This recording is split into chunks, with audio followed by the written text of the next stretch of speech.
काल रात्री बीडमध्ये एक घटना घडली। जसं आम्ही वारंवार बोलत होतो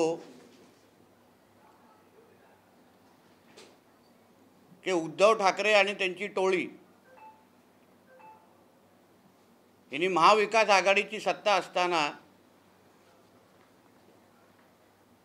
मोठ्या प्रमाणामध्ये वसूल केली, लोकांकडून खंडणी मागितली आणि म्हणूनच त्यांच्या गृहमंत्र्याला जेलमध्ये जायला लागलं। तेव्हाच्या मुंबईच्या पोलीस असंख्य अधिकाऱ्यांवर कारवाया सुरू झाल्या। थेट उद्धव ठाकरे मुख्यमंत्री ह्यांच्यावर पण आणि त्यांच्या कुटुंबावर पण बुकिंगचे असेल, क्रिकेट बुकिंगचे असेल आणि असंख्य खंडणीचे आरोप झाले। आता काल जी काही बीडमध्ये घटना घडली आमच्या सुषमाताईंबरोबर, मी पहिलाच सांगतो की कुठल्याही महिलेला मारहाणीचा आम्ही कोणीही समर्थन करत नाही। आमच्यावर तसे संस्कार आहेत। भारतीय जनता पक्ष म्हणून आम्ही कोणीही महिला असेल, भगिनी असेल, कोणीही तिला वाकड्या नजरेने पाहता नाही आणि हा तर लांबची गोष्ट आहे, म्हणून आम्ही त्याचं समर्थन करत नाही। पण मुद्दा असा आहे, सुषमाताई आमच्या किती देवी देवतांवर बोलल्या,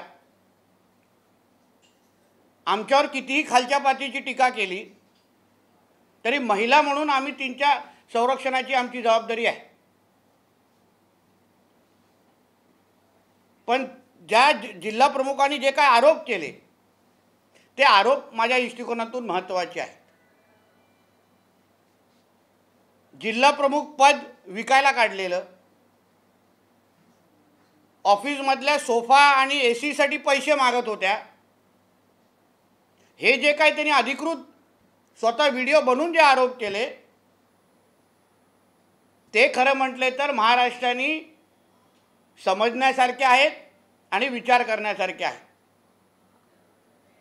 सन्मान्य राणे साहेबांनी जेव्हा शिवसेना सोडली तेव्हा रंगशारदा हॉलमध्ये पण त्यांनी हाच आरोप केला की उद्धव ठाकरेजी आणि त्यांची लोक हे शिवसेनेतले पदं विकतायत।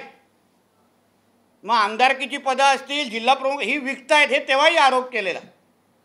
एकनाथ शिंदेजींबरोबर जे आमदार आले त्यांचं पण तेच म्हणणं आहे की संघटनेतली पदं हे आणि तिकीटं विकली जातात, आणि आता पण तोच आरोप होत आहे। म्हणजे वारंवार अगर तो आरोप होत असेल तर त्या आरोपामध्ये तथ्य आहे।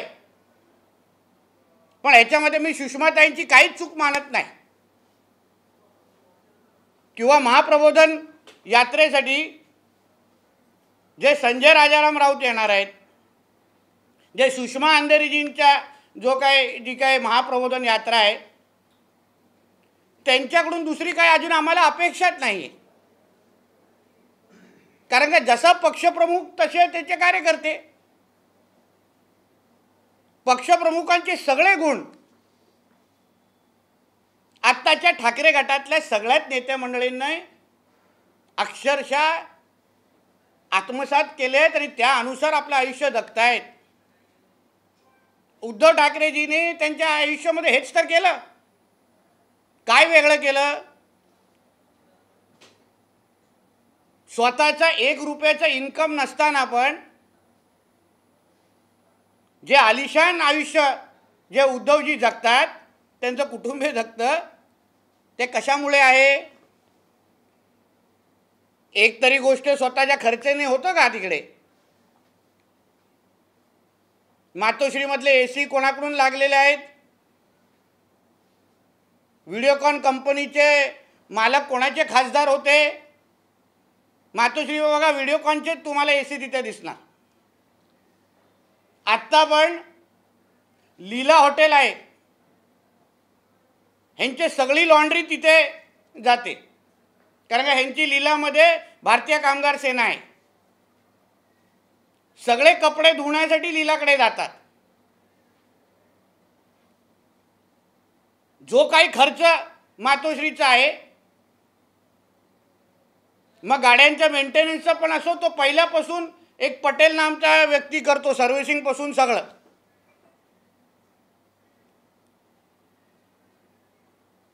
जे काही त्यांचे बाहेरचे दौरे म्हणजे बाहेरच्या ज्या सुट्ट्या असतात, लंडन पासून युरोप पासून, जे काय,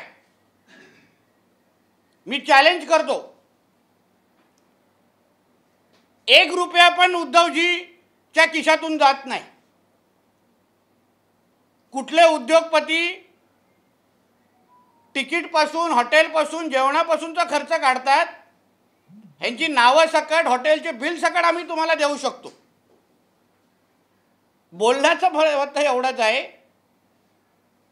की सुषमाजी अजून वेगळं काय करणार, संजय राजाराम राऊत वेगळं काय करणार. आता आपला पक्षप्रमुख अगर असा असेल तर आम्ही कशाला खिशातले पैसे काढायचे, आम्ही कशाला एसी आणि सोफ्यासाठी पैसे द्यायचे. मध्ये ज्या असंख्य आरोप जे उद्धवजींवर व्हायचे, मग त्या गौरी भिडे मला आठवतात, ते कोर्टातही गेलेल्या.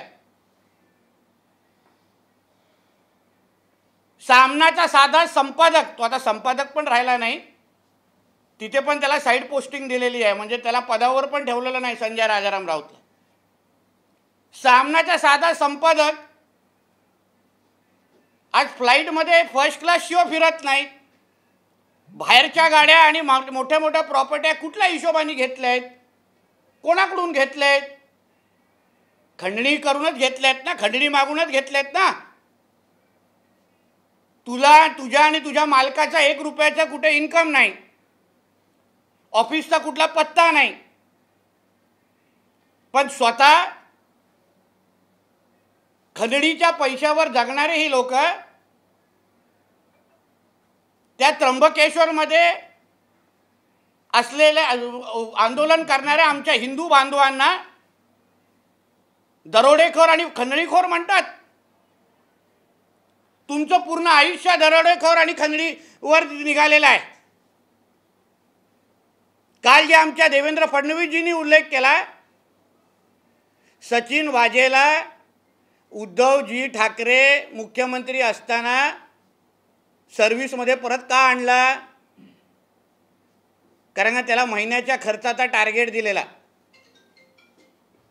की माझ्या मुलाचा एवढं खर्च आहे, 2 मुलं एवढं खर्च करणार, कुटुंबाचा एवढं खर्च आहे, एवढं महिन्याचे आलं पाहिजे, त्यासाठी वर्षामध्ये तुला ह्या रूम देतो, ते तुझे बॅग घेऊन तिथे राहा, पण माझ्या महिन्याभरचा टार्गेट पूर्ण कर. स्वतः खंडणीखोर, स्वतः खंडणीवर जगतात, महाराष्ट्राला दरोडेकरांसारखा लुटतात, आणि दुसऱ्यावर कुठल्या हिशोबाने तुम्ही आरोप करताय. तुमची सगळी अंडी पिल्ली आम्हाला लोकांना माहिती आहेत.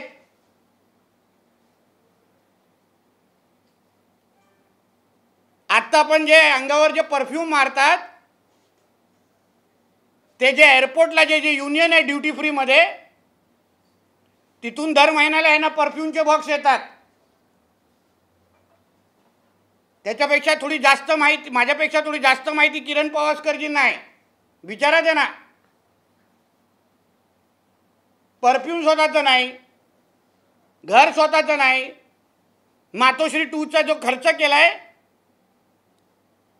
कुठल्या बॅलन्स शीटवरून खर्च दाखवलाय, कुठून खर्च तो आणलाय. 2-2 घरं तुम्ही मुंबईमध्ये बांधता, कर भरणं असं कुठला व्यवसाय तुम्ही करता. मुंबई महापालिकेच्या नावाने च्या माध्यमातून 25-30 वर्ष मुंबईला जे तुम्ही लुटताय, आणि आता तुमचा जो पेंग्विन मुलगा माननीय राज्यपालांना भेटून भ्रष्टाचाराचे आरोप आमच्यावर करताय. अरे तुम्ही भ्रष्टाचारामध्ये बरबटलेला आहात. तो पेंग्विन ठाकरे स्वतःची गाडी तरी स्वतःच्या नावाने आहे का? मराठवाड्याच्या कुठल्या आमदाराच्या नावाने तुझी गाडी आहे बाबा? तुझ्या पैशाने घेतली आहे की कोणी दिलेली आहे? सगळे रेकॉर्ड आहेत आमच्याकडे. भ्रष्टाचार, खोके, यावर अगर तुम्हाला आमने सामने करायचं असेल तर तुमच्या सगळ्या मीडिया चॅनलला मी एक विनंती करतो की एकदा आणायचं आम्हाला आणि त्यांना आमने सामने, समोरासमोर. त्यांनी भ्रष्टाचाराचे पुरावे आणायचे आणि आम्ही भ्रष्टाचाराचे पुरावे आणतो मुंबई महापालिकेचे. चला होऊन जाऊन दे एकदाच. मुंबईकरांना कळून दे एकदाच काय चाललंय. मिठी नदीपासून ते करोना काळात मेलेल्या लोकांवर पासून सगळ्यामध्ये हे लोकांनी पैसे खाल्लेले आहेत. पुरावे सकट आमच्याकडे आहे. तुझी हिम्मत असेल तर चल राज्यपाल महोदयांकडे एकत्र जाऊ. तू तुझे पुरावे दे आणि मी माझे पुरावे देतो. म्हणून उगाच आमच्या नेत्या मंडळांवर त्या संजय राजाराम राऊतला सांगेन, हिंदू समाजाला खंडणीखोर बोलू नकोस, दरोडेखोर बोलू नकोस. आम्हाला माहिती आहे तुझा धर्मांतर झालेला आहे. तुला फक्त आता हज यात्रेवरच पाठवणं राहिलेलं आहे. बाकी तू त्यांच्याप्रमाणे सगळं करतोस. जिहादी विचाराचे जे मुसलमान आहेत त्याप्रमाणे हा संजय राजाराम राऊत वागतोय. आज मोठ्या सामन्यामध्ये हिंदुत्वाचे मोठे मोठे दावे केलेले आहेत. त्र्यंबकेश्वरचा विषय,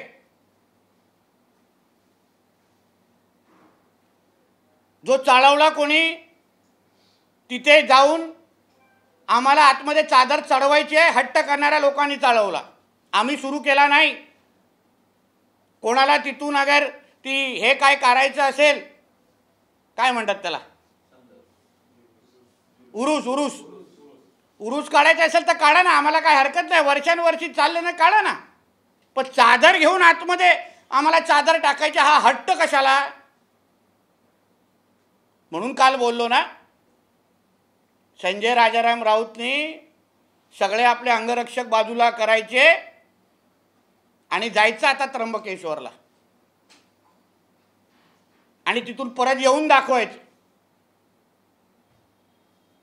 हिंदू समाजाची जी सातत्याने जी बदनामी चालली आहे की हे लोक दंगल भडकवतात, हे लोक महाराष्ट्रामध्ये दंगल करतायत, हे लोक मंदिरामध्ये असे हट्ट धरतायत, वातावरण खराब करतायत. तो काल हुसेन दळवाई जाऊन तिकडे आगीत तेल ओतण्याचं काम करून आलेला आहे. मला एक विचारायचं आहे उद्धवजी ठाकरेंना आणि त्याच्या साईड पोस्टच्या संपादकाला, एवढं हिंदुत्वाचं बोलता तुम्ही, तुम्हाला एवढं हिंदुत्वाचं पडलंय ना, मग कोरोनाच्या कालावधीमध्ये कोरोनाच्या नावाने, कोविड-19च्या नावाने तुम्ही सगळी मंदिरं बंद केली गर्दी होईल म्हणून. तुम्ही आम्हाला कोणालाही सण साजरे करून दिले नाहीत करोना होईल म्हणून. म्हणजे गणपती देवाच्या मूर्तीच्या उंचीपासून ते मंडळाच्या बॅनरपर्यंत आणि मंडपाच्या साईजपर्यंत हिंदू सण आला तर लगेच ह्यांचे निर्बंध करण्यात, तेव्हाच कोरोना वाढतो.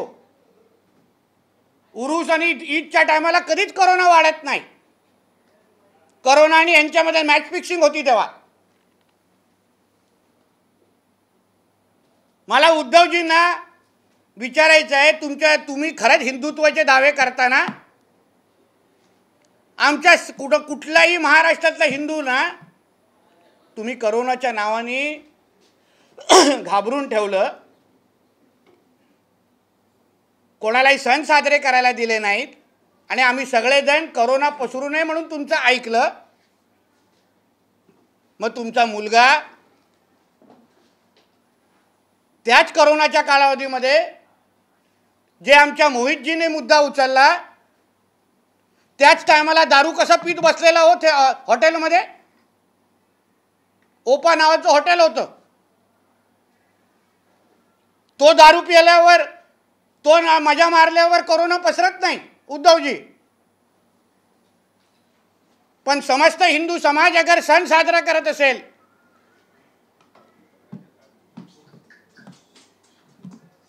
आम्हाला गणपती आणि होळी साजरा करायची असेल,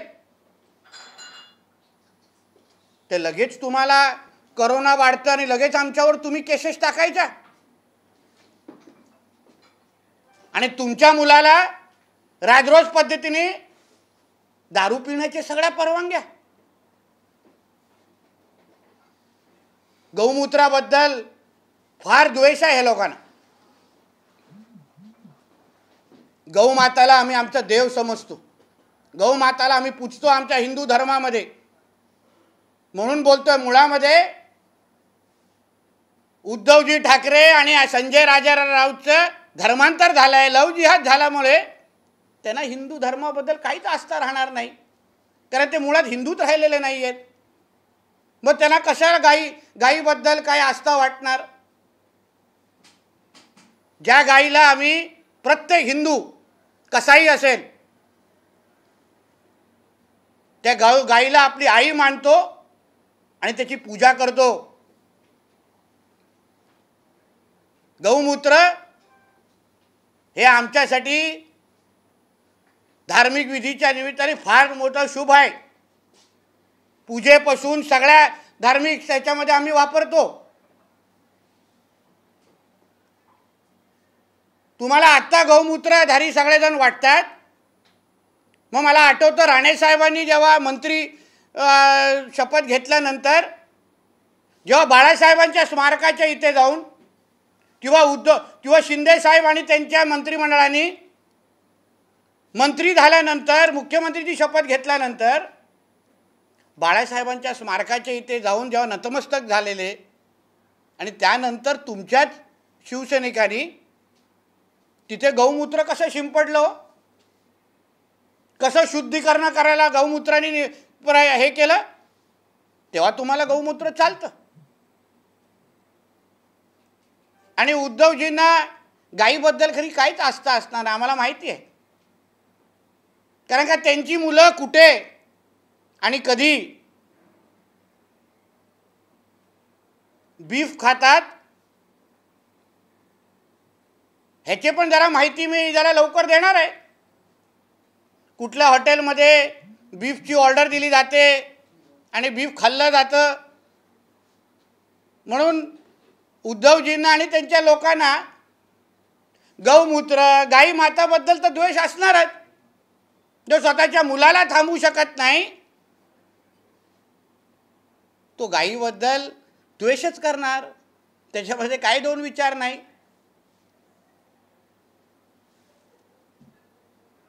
महाविकास आघाडीमध्ये समान जागेची चर्चा झाली असं आम्ही तेव्हा ऐकलं, आणि नंतर आता संजय राजाराम राऊत सांगतायत, कुठेतरी नांदेडला बोललेत की आम्हाला 19 जागा पाहिजे. 19च्या खालती आम्ही ऐकणार नाही. पण आम्ही तर ऐकलंय महाविकास आघाडीची जी बैठक सिल्वर ओकला झाली, त्याच्यामध्ये ठाकरे गटाला फक्त 5च जागा ऑफर केल्या. त्या 5वर लढवा, नाही तर सोडून द्या. खरं आहे की नाही उद्धवजींनी आणि संजय राजाराम राऊतनी सांगावं. 5च्या जास्त तुम्हाला द्यायला तयार नाही आहेत, आणि त्याच्यामध्ये पण तुमचे लोक भांडतायत. दक्षिण मुंबई, अरविंद सावंतच्या सीटूला सुरुंग संजय राजाराम राऊतनी कशी लावलं, याबद्दल थोडं मी माहिती देऊ का.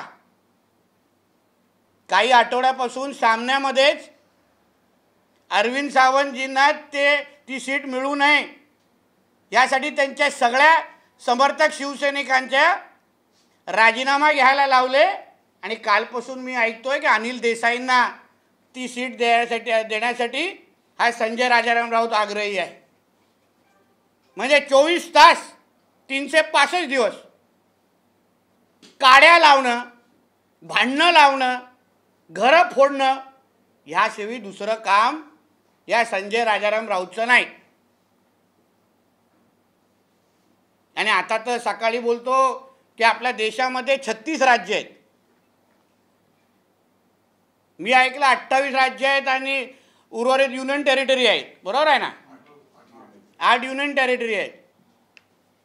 कणकवलीच्या सभे अगोदर आता हे किती वाजता दिलं हे जरा त्याला विचारा. कारण कणकवलीमध्ये जेव्हा संजय राऊतची सभा झाली,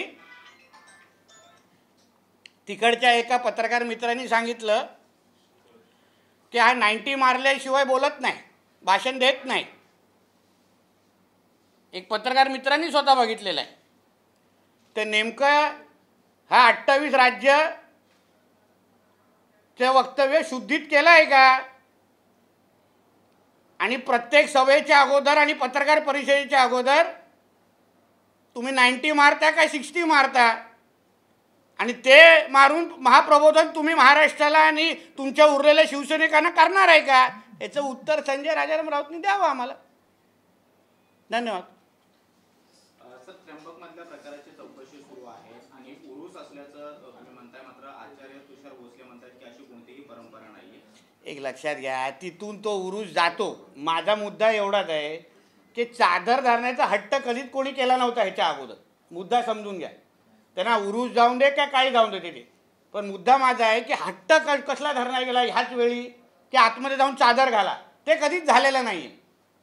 आचार्य माझ्यापेक्षा जास्त माहिती असेल हो, कारण का ते त्या विषयातले तज्ज्ञ आहे. मी नाही त्यांच्या काय माहितीवर प्रश्नचिन्ह करत. पण मुद्दा माझा असा आहे की आतमध्ये चादर घालण्याचा हट्ट का केला, त्याच्यावर आमचा आक्षेप आहे आणि ते आम्ही होऊन देणार नाही. पोलिसांनी त्यामध्ये जो गुन्हा दाखल केला त्या प्रकारानंतर, पण त्या FIR मध्ये कुठेही ते चादर घालायला जात होते असं मेन्शन नाही केलं. त्यावर ते आता FIR बघून मी बोलू शकतो.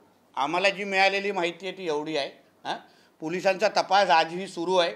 FIR समोर आल्यानंतर वाचल्यानंतर मी तुमच्याशी त्याबद्दल डिटेल बोलू शकतो.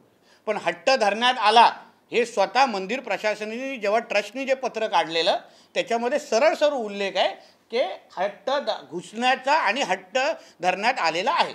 मी पाहिजे पत्र तुम्हाला पाठवू शकतो. काल तुमच्या कार्यकारिणीवरून त्यांनी एकंदरीत निशाणा साधलाय की मेलेल्या कार्यकारिणीला तुम्ही काय उद्देशून कोणी संजय राऊत यांनी. बरोबर आहे ना. कारण 18 जूनला जी कार्यकारिणी होते आहे, ओसाड गावाचा पाटील म्हणजे उद्धव ठाकरे आणि ज्याचा पक्ष उरलेला नाही आहे, कार्यकर्ते उरलेले नाही आहेत. कार्यकर्ते आपसामध्ये AC आणि सोफ्यासाठी भांडत आहेत आणि तो आमच्या कार्यकारिणीबद्दल बोलणार. देशातला सर्वात मोठा पक्ष, नियमित आमची कार्यकारिणी होते, म्हणून थोडा भारतीय जनता पक्षाकडून पक्ष कसा चालवावा हे शिकण्यापेक्षा ज्या संजय राजाराम राऊतनी उद्धव ठाकरेला अक्षरशः जमिनीवर आणलेलं आहे, त्यांनी आमच्या कार्यकारिणी बोलण्याचं ते लायकच नाही आहेत. सर, संजय राऊत असं देखील म्हणतात, हिंमत असेल तर मुंबई महानगरपालिकेच्या निवडणुकीत. म्हणजे पुरा तयारी आहे उद्धव ठाकरेला घरात बसवण्याची. यांनी ठरवलेलं आहे की उद्धव ठाकरेचे बॅग भरून त्याला लंडनला कायमस्वरूपी पाठवायचं, म्हणून वारंवार मागणी करत. त्याला माहिती आहे मुंबई महापालिकेची निवडणूक झाली, उद्धव ठाकरेचा पॅकअप पूर्ण पद्धतीने होणार आणि तो आणि त्याचा कुटुंब बॅग भरून कायमस्वरूपी लंडनला जाणार आणि ते ह्याला पाहिजे आणि मग हा राष्ट्रवादी प्रवेशासाठी मोकळा. बैठकांचा जोर आहे, एकंदरीत निवडणुकीची चर्चा होत आहे, पण पोपट मेला ही वारंवार चर्चा होते. नेमका हा पोपट मेला कोणाचा, काय याविषयी काय सांगता? त्याला जोडून विचारतो, आज संजय राऊत यांनी ज्या प्रकारे आरोप केलाय की कुणाचा पोपट मेला आहे आणि कुणाचा उडतोय हे येत्या निवडणुकीनंतर कळेल आणि वाद कुणाची गर्जना करणार हे पण मुंबई महानगरपालिकेच्या निवडणुकीनंतर स्पष्ट होईल. पोपट मेलाय जे वक्तव्य आणि त्याचं अतिशय अभ्यासू विश्लेषण काल आमच्या देवेंद्र फडणवीसजींनी कार्यकारिणीमध्ये केलं.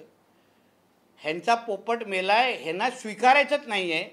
ह्याचं कारणं पण मी तुम्हाला देतो. कारण का परत ह्यांचं आयुष्यात खंडणीवर असल्यामुळे ह्यांनी महाविकास आघाडीच्या काळामध्ये असंख्य कामं देत असताना, कॉन्ट्रॅक्ट देत असताना त्या लोकांकडून ॲडव्हान्स उचललेले आहेत.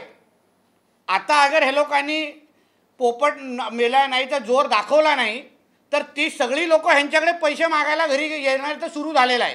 काहीजण मातोश्रीवर जात आहेत, काहीजण भांडूपला जात आहेत, काहीजण ह्यांच्या घराकडे दुसरे वैभव चेंबर्सकडे जात आहेत.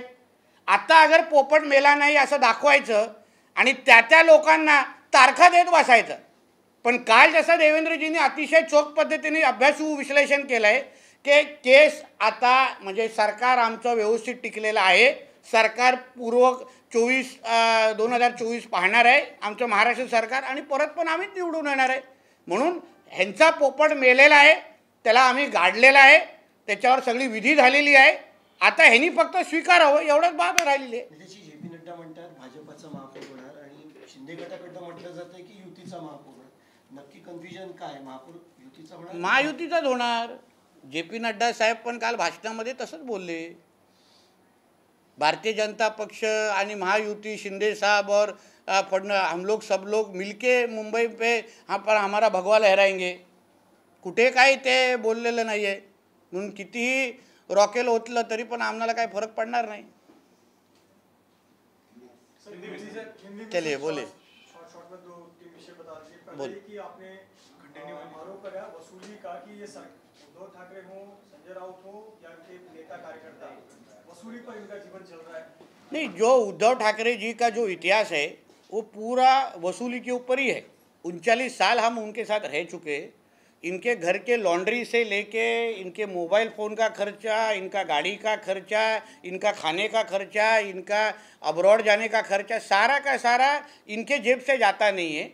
ये सारे के सारे जहाँ से वसूली करते हैं, जहाँ से एक्सटॉर्शन मांगते हैं, वहाँ से इनका पूरा ज़िंदगी चलता है. इसलिए संजय राजाराम राउत और उसके मालक ने हम पे वसूली और खंडनी का आरोप करने का उनका हक नहीं है. उनका खुद का ज़िंदगी ही खंडनी के ऊपर चालू है. ये उनका उसके ऊपर मैंने थोड़ी मालूमात बताई है कि जैसे लीला होटल से उनके लॉन्ड्री का पूरा कपड़े धो के लीला से आता है. उनके सारे परफ्यूम ड्यूटी फ्री एयरपोर्ट से आज भी आते हैं ना. उनका बाहरगांव अब्रॉड का जो छुट्टियों के लिए जाते हैं उसके लिए 2-3 बिल्डर लोग, मुंबई के बिल्डर उनके साथ में रहते हैं, जिनका खुद का ज़िंदगी ही वो एक्सटॉर्शन पे है, वसूली पे है. वो हम पे क्यों आरोप करें? दूसरा विषय है त्र्यंबकेश्वर मंदिर को लेकर, जहाँ जिसके बारे में आप कह रहे हैं कि संजय राउत बिना सिक्योरिटी के वहाँ जाकर जाए, दिखाकर आए.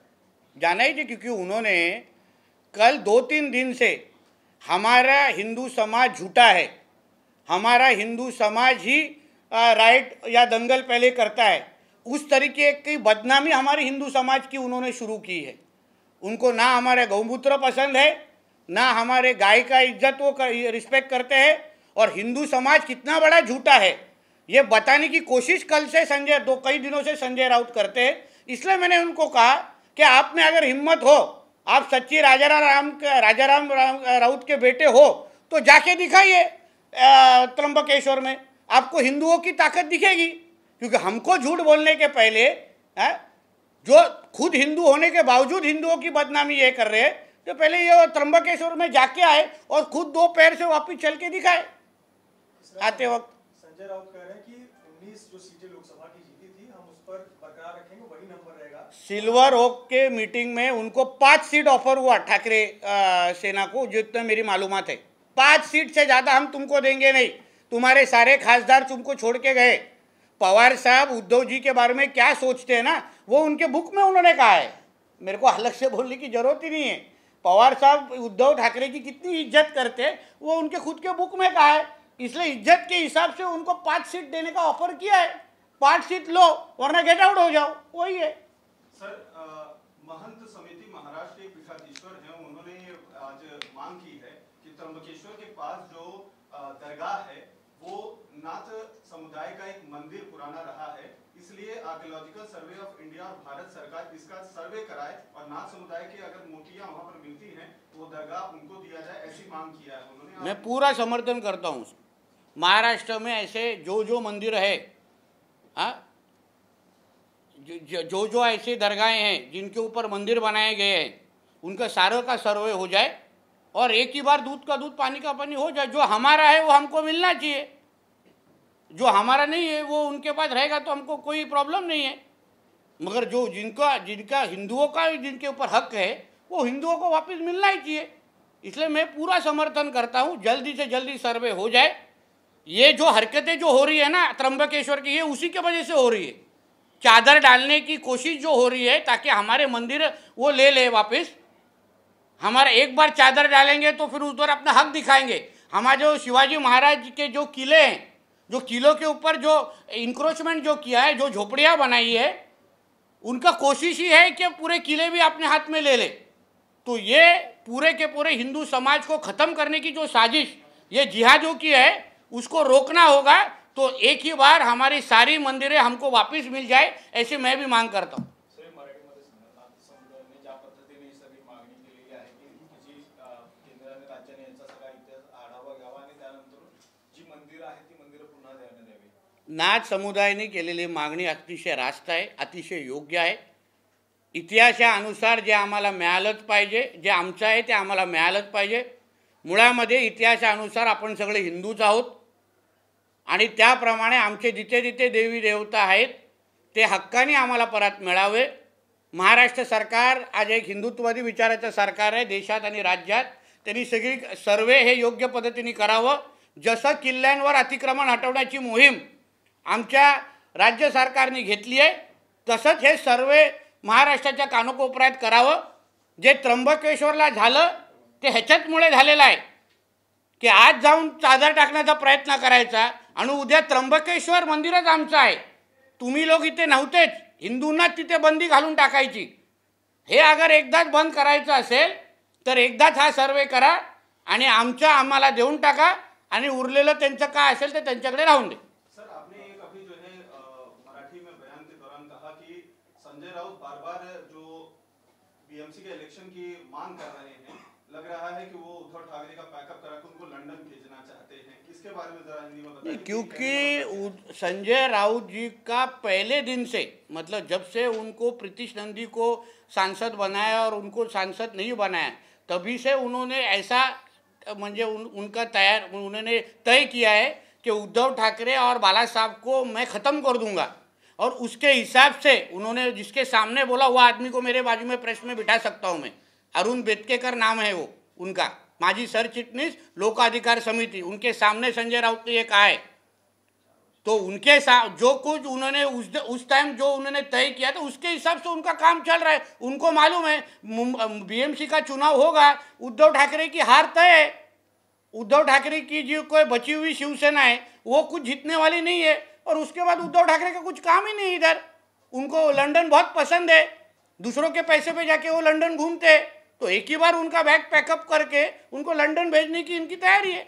महाविकास अघाड़ी सर, लगातार उनके नेताओं की तरफ से दावा किया जा रहा है कि इस बार का जो लोकसभा चुनाव होगा उसमें करीबन 35 सीट वो जीतेंगे, जबकि आप लोगों ने टारगेट 40 से ऊपर की रखी हुई है। तो ये उनके दावे में आप किस तरीके से आप कैसे वो 35 जीतेंगे, ये कभी उनके लोगों को हमारे सामने बिठाइए। उद्धव जी जो 18 सीट जो शिवसेना जीती 2019 को, वो मोदी जी की वजह से जीती। जिधर किधर भी उद्धव जी का फोटो लगाया, छोटा फोटो लगाया था, बड़ा फोटो तो मोदी जी का था। राष्ट्रवादी कांग्रेस कभी 5 सीट के ऊपर जाती नहीं है, क्यों 10 सीट तो कभी देखती नहीं है, डबल डिजिट। कांग्रेस तो पिछली बार 1 पे रुकी थी महाराष्ट्र में, तो 35 कैसे जीतेगी। और इस बार उद्धव जी को मैंने सुना है वो महाविकास आघाड़ी के बैठक में सिर्फ 5 ही सीट ऑफर किया उन्होंने।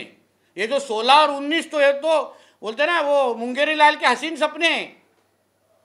जी एक सवाल इसी से जुड़ा हुआ है, क्या बीजेपी का एक प्लान है कि करीब 50% वोट शेयर जो है बीजेपी के हाथ में आना चाहिए, इसको लेकर क्या कुछ आप लोग प्लानिंग कर रहे हैं, किस तरह से क्या मुद्दे लेकर लोगों के बीच में जाएंगे ताकि लोकसभा और आने वाले विधानसभा में 50% का जो टारगेट है वो।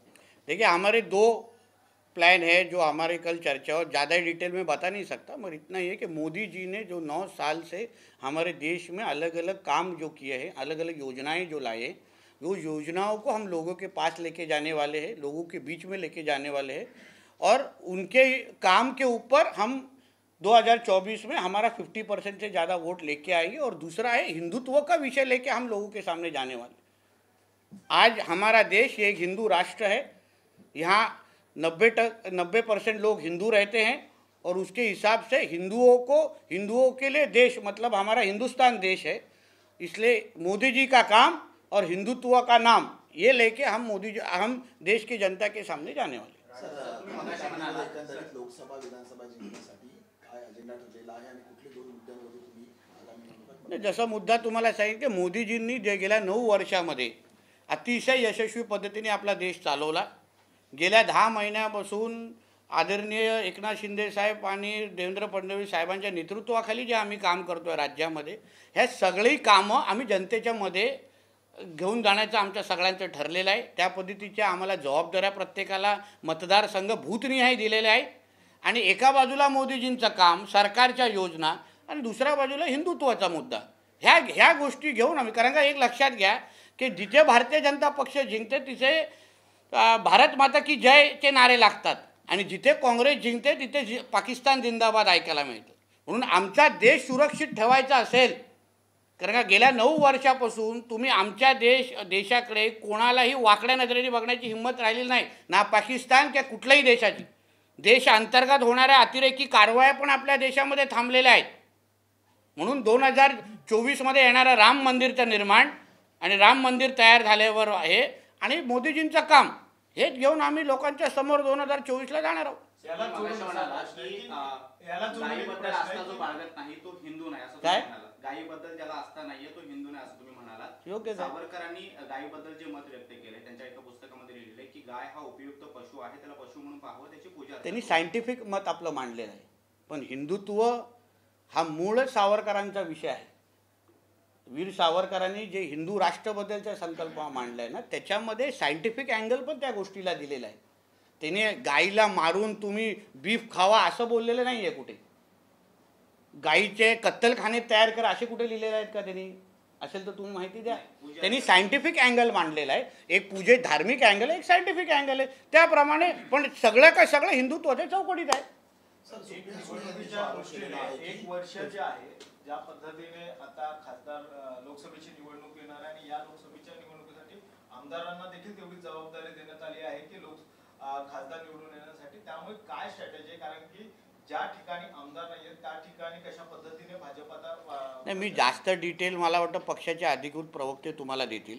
माझ्याकडूनच सगळी माहिती काढण्याचं कारण नाही. मला एक विशेष ऑपरेशन दिलं आहे, त्या ऑपरेशनवर मला काम दिलेलं आहे, आणि त्याची शस्त्रक्रिया करण्याचं काम माझं रोज मी करतो. बॉडी किती दिवस जिवंत ठेवायचं हे माझ्यावर आहे. ज्या दिवशी व्हेंटिलेटर खेचेन तेव्हा बॉडी थांबेल श्वास घेण्याचं. म्हणून जी जबाबदारी मला दिलेली आहे त्याच्याबद्दल तुम्ही प्रश्न विचारा. कुणाची बॉडी थांबणार आहे? कोणाचं ऑपरेशन दिलं आहे मला? राजाराम राऊतांचा मुलगा. काँग्रेसला कर्नाटकमध्ये स्पष्ट बहुमत मिळाल्याच्या नंतर 4-5 दिवसाच्या नंतर आता सिद्धरामय्या मुख्यमंत्री तर DK शिवकुमार उपमुख्यमंत्री होणार आहे.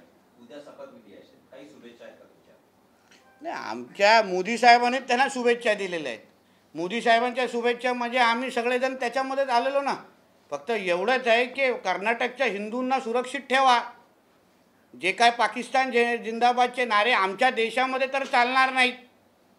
कर्नाटकचा हिंदू आज घाबरलेला आहे की काँग्रेस जिंकल्यानंतर जसं मंदिरांच्या समोर जल्लोष झाला, मंदिरांच्या समोर हिरवे झेंडे दाखवले गेले ना, त्या पद्धतीने वातावरण खराब होता कामा नये, एवढीच एक हिंदू म्हणून माझी अपेक्षा आहे. सर, जिथे कर्नाटकमध्ये काँग्रेस राष्ट्रवादी वेगवेगळे लढले होते. सॉरी कुमार, काँग्रेस राष्ट्रवादी कर्नाटकात वेगवेगळे लढलेले होते. मात्र आता माहिती कळते की शरद पवार यांना सुद्धा शपथविधीचं निमंत्रण मल्लिकार्जुन खरगेंनी दिलेलं आहे. नाही, चालेल. शरद पवार साहेब देशाचे नेते आहेत. त्यांनी कर्नाटकमध्ये एक लढवला असला तरी आणि तोही पडला असला तरी पवार साहेबांचा वेगळा सन्मान आहे, असं काही विषय नाही. म्हणून त्यांच्या राजकारणाच्या पलीकडे त्यांच्याबद्दल लोक पाहत असल्यामुळे त्यांना शपथविधी बोलवण्यात घेऊन नाही, ते काही विषय नाही. तुम्ही किंवा देवेंद्र फडणवीस ज्या प्रकारे टीका करताय उद्धव ठाकरेंच्या लोक माझे संघाती पुस्तकामध्ये ज्या प्रकारे शरद पवारांनी मांडणी केलेली आहे, मात्र सुप्रिया सुळेंची आता प्रतिक्रिया आली की 100 चांगल्या गोष्टी लिहिल्या आहेत, त्याकडे दुर्लक्ष करून काही ठराविक नोट्स फक्त काढण्याचं काम केलं. म्हणजे ताईंना मी सांगतो की 100 चांगल्या गोष्टीपेक्षा 5 जे आम्ही वारंवार जे बोलत होतो ते सत्य जे पवार साहेबांना पण कळलं त्याबद्दलच आम्ही बोललो ना. कारण का गेल्या 2.5 वर्षामध्ये जेव्हा महाविकास आघाडीचं सरकार होतं तेव्हा आम्ही वारंवार बोलत होतो की उद्धवजी घराच्या बाहेर येत नाही, उद्धवजी मंत्रालयामध्ये जात नाही, उद्धवजींना प्रशासन कळत नाही. आणि तेच महाविकास आघाडीच्या करता धरताने अगर लिहिलं असेल तर हा फुलटॉस बॉल आम्ही स्टेडियमच्या बाहेर उडवणारच. तुमचा तर सेम टू यू आहे. हां हां कर्नाटक. पण मात्र त्यांचा सूर वेगळा आहे. तर काही भविष्यामध्ये मध्य प्रदेश पॅटर्न किंवा महाराष्ट्र पॅटर्न तिथं लागू होऊ शकतो. ते आता आमच्या वरिष्ठांना तुम्ही विचारलं पाहिजे. आम्ही तेवढा मोठा प्रश्न उत्तर देण्याचं आपलं काय अजूनपर्यंत उंची गेलेली नाही. सिनेटच्या निवडणुका पुढच्या महिन्यात लागणार आहेत. यावेळेला आदित्यसोबत काम केलेली लोक शिंदे गटातून अनेक लोक काम करत आहेत. त्यांची पुढे टेन्शन निर्माण झालं वाटतं युवा सेनेला. आदित्यला अजून पण कॉलेज आवडतं, वेगळा आंबट आहे मग. पण कठीण जाईल का शिवसेनेला, कारण मनसे पण यावेळेला जोर लावते काय आता राहिलं तुझ्या उत्तरामध्ये? एका वयापर्यंत कॉलेजची आवड सोडायची असते. तो रंग दे बसंतीमध्ये आमिर खान होता ना, वर्षानुवर्ष कॉलेजची आवड, असं काय होतं कामा नाही.